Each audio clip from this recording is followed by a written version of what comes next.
Assalamualaikum warahmatullahi wabarakatuh. Saya Armita Indriana ingin menjelaskan tentang hakikat seni, etika, budaya, dan peradaban. Yang pertama, hakikat seni dan estetika.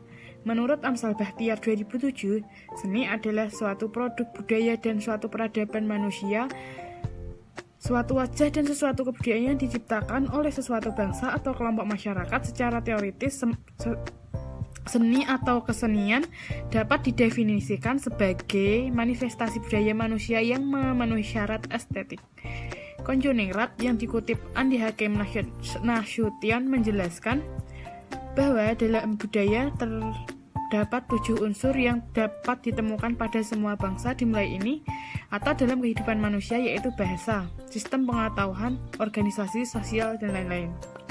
Berkaitan dengan penjelasan konjoningrat di atas oleh Surajio 2008, memaparkan bahwa secara praktis seni sebagai suatu kebudayaan yang diciptakan manusia dapat dibedakan antara lain seni sastra, seni musik, seni tari, seni rupa. Yang berikutnya menurut Liang Ji 2007, seni adalah suatu hal yang menunjuk kepada keindahan estetika.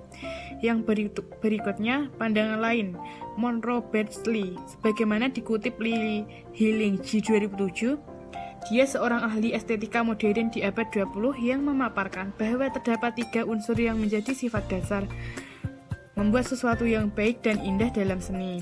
Yang berikutnya menurut Supranto 2000, hakikat budaya yaitu menurut Ayi Sofyan 2010, memahami tentang budaya atau kebudayaan berasal dari bahkan Sanskerta yaitu Budadiyah yang merupakan bentuk jamak, dan budi akal diartikan sebagai hal-hal yang berkaitan dengan budi dan akal manusia.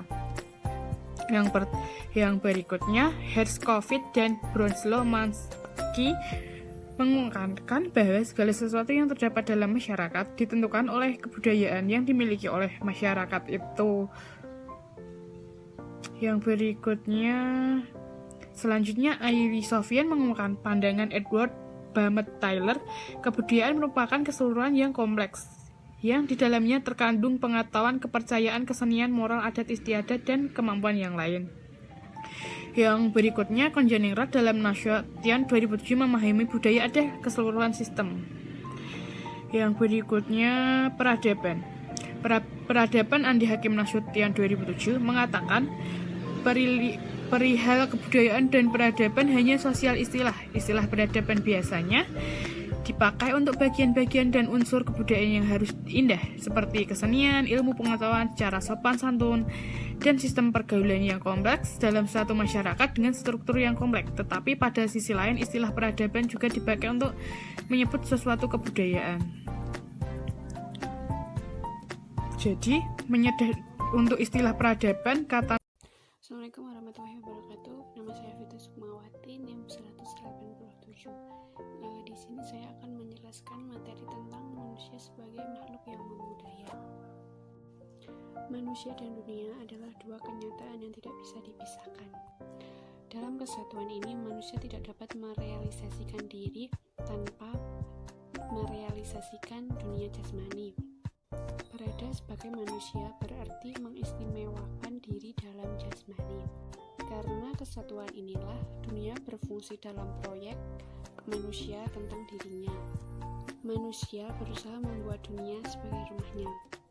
Dengan demikian, dunia dengan segala potensinya bisa terwujud. Hubungan manusia dengan dunia lain secara khusus nyata dalam kebudayaan. Lain halnya dengan binatang. Binatang hanyalah bagian dari alam belaka. Interaksinya bersifat deterministis. Jawabannya atas segala aksi dari luar bersifat pasif belaka. Hewan tidak bertanggung jawab dan tidak membudaya. Fenomena kebudayaan adalah suatu yang khas. Manusia sebagai sekaligus dari alam dan bertrasendensi terhadapnya. Dunia alam menjadi dunia budaya berkat manusia. Proses pengalian ini disebut dengan proses humanias, misalnya antara ilmu dengan agama, antara kebudayaan agraris dan kebudayaan industri. Krisis juga dapat diakibatkan oleh pertemuan budaya yang satu dengan budaya yang lain, pertemuan agama yang satu dan agama yang lain. Dengan demikian menjadi jelaslah bahwa kebudayaan bersifat dinamis. Kebudayaan juga tidak hanya satu, tetapi beraneka ragam. Hal itu nyata dalam bahasa yang beraneka ragam, adat istiadat yang beraneka ragam, dan pergaulan yang beraneka ragam. Membudaya berarti memanusiakan. Humanisasi itu dapat terarah ke dunia di luar manusia, dapat juga terarah ke batinan diri. Kedua jenis dunia ini tak pernah terpisah.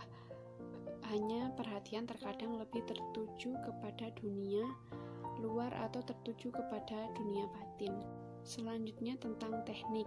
Teknik dalam arti sempit dimengerti sebagai membuat dan menggunakan alat sehingga dapat dikerjakan secara lebih efisien dan mudah. Alat teknik semakin berkembang dan semakin kurang bergantung pada tenaga manusia. Dengan tangannya, manusia tidak dapat memeras potong kayu atau memecahkan batu yang keras. Manusia membutuhkan alat bantu seperti martil, kapak, tang, dan sebagainya. Walaupun demikian, perkakas ini bergantung pada manusia secara langsung. Alat ini membutuhkan tenaga manusia sebagai penggerak dan pengarah. Sebuah baja atau kereta lebih terlepas dari ketergantungan terhadap manusia. Namun, alat-alat itu membutuhkan tenaga manusia atau hewan. Sedangkan mesin tinggal mengoperasikannya saja. Dengan proses otomatis, pengawasan dan pengontrolan dapat diambil alih oleh mesin. Kemajuan teknologi adalah sesuatu yang tidak bisa kita hindari dalam kehidupan ini. Karena kemajuan teknologi akan berjalan sesuai dengan kemajuan ilmu pengetahuan. Perkembangan teknologi memang sangat diperlukan. Setiap inovasi diciptakan untuk memberikan manfaat positif bagi kehidupan manusia. Sekian presentasi dari kami, kurang lebihnya mohon maaf yang sebesar-besarnya. Wabillahi taufiq wal hidayah. Wassalamualaikum warahmatullahi wabarakatuh.